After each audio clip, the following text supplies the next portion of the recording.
بڑا پیارا حال احوال ہے آج کی اس ویڈیو کے اندر۔ ہر آدمی نے سنا ہوگا، ہر عورت کو پتہ ہے، ہر بچے کو پتہ ہے جھوٹ کتنا گندا فعل ہے، گندا کام ہے۔ ایک صحابی نبی پاک علیہ الصلوۃ والسلام کے پاس حاضر ہوئے کہ میں مسلمان ہونا چاہتا ہوں، آپ مجھے نصیحت فرمائیں۔ آپ نے کلمہ پڑھا ہے، مسلمان کرنے کے بعد آپ نے اس کو بار بار نصیحت فرمائی کہ جھوٹ نہیں بولنا، جھوٹ نہ بولنا، جھوٹ نہ بولو۔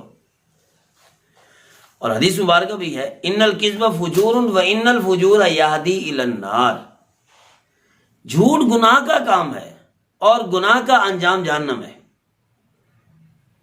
تو جھوٹ جہنم میں جانے کا ایک رستہ ہے، اور جو آدمی جھوٹ بولنے لگتا ہے تو پھر اس کے لیے ایک راستہ بن جاتا ہے اور اس کے لیے آسان ہو جاتا ہے جھوٹ بولنا۔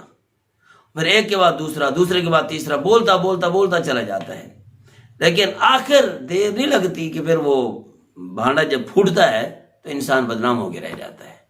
پھر جھوٹ بولنے والا اس کو نارمل طبیعت کے اندر لے لیتا ہے، دیکھو جی میں نے کوئی قلعہ فتح کر لیا ہے۔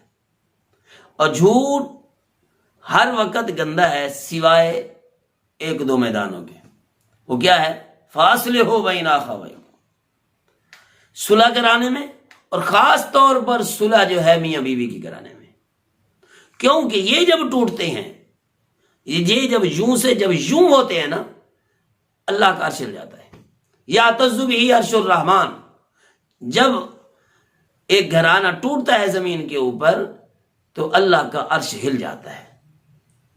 آقا مدنی صلی اللہ علیہ وسلم کے ارشاد گرامی ہے کہ اللہ کا عرش ہل جاتا ہے، لیکن اس گھرانے کو ٹوٹنے سے پہلے ابھی بدگمانیاں ہیں، ابھی افراتفریاں ہیں، آپس کے اندر کوئی زبانی چکر چل رہا ہے، شکوے شکایت چل رہے ہیں، تو کوئی آدمی درمیان میں پڑھ کے ثالث بن کے دونوں کی صلح کرا دیتا ہے۔ ثواب بھی بہت زیادہ ہے، لیکن صلح کرانے میں بعض دفعہ سچ بولنا نقصان دہ ہوتا ہے، اس وقت جھوٹ بولنا پڑتا ہے۔ مثال کے طور پر میاں کو انسان یہ بہلا پسلا کے کہ یار بیوی تمہیں بہت زیادہ چاہتی ہے، اس کی ایک دو مثالیں بنا دے، ایک دو واقعات گھڑ دے اس کے، تاکہ اس کے ذہن میں بیٹھ جائے یار واقعی چاہتی ہوگی۔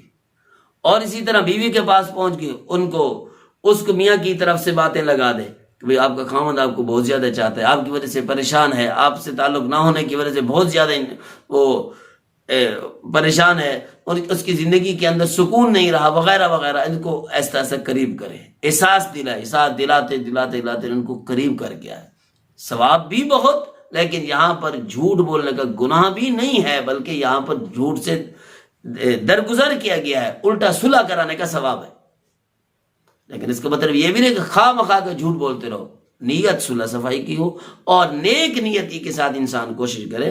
وَإِنْ خِفْتُمْ شِقَاقَ بَيْنِهِمَا فَبَعْثُوا حَكَمًا مِّنْ أَهْلِهِ وَحَكَمًا مِّنْ أَهْلِهَا إِنْ يُرِيدَا إِصْلَاحًا يُوَفِّقِ اللَّهُ بَيْنَهُمَا۔ کہ اگر تمہاری نااتفاقی ہو گئی ہے، آپس میں چلنا تمہارا مشکل ہے، تو ایک ثالث میاں کی طرف سے، ایک ثالث بیوی کی طرف سے، تو فرمایا کہ إِنْ يُرِيدَا إِصْلَاحًا، اگر یہ دونوں چاہیں، میاں بیوی بھی چاہے اور ثالث بھی چاہیں۔ کچھ مفسرین نے اس سے مراد میاں بیوی لیا ہے، کچھ مفسرین نے اس سے مراد دونوں طرف سے کہ ثالث لیے ہیں۔ تو اگر چاروں کو بھی ایک وقت مراد ہے، میاں بیوی بھی اور دونوں طرف سے جو ثالث ہیں وہ بھی، اگر یہ چاروں چاہیں کہ صلح ہو جائے، یہ گھر بس جائے، ان کا آپس میں اتفاق ہو جائے، یوفق اللہ بینہما، اللہ ان کے درمیان اتفاق ڈال دیں گے۔ لیکن اگر اتفاق نہیں ہو تو سمجھے کہیں نہ کہیں گڑبڑ ہے، یا میاں دل میں مخلص نہیں، بیوی دل میں مخلص نہیں، یا ان کے ثالث مخلص نہیں ہے، جس کی وجہ سے صلح نہیں ہو رہی۔ اس لیے ان چاروں بندوں کو مخلص ہونا ضروری ہے۔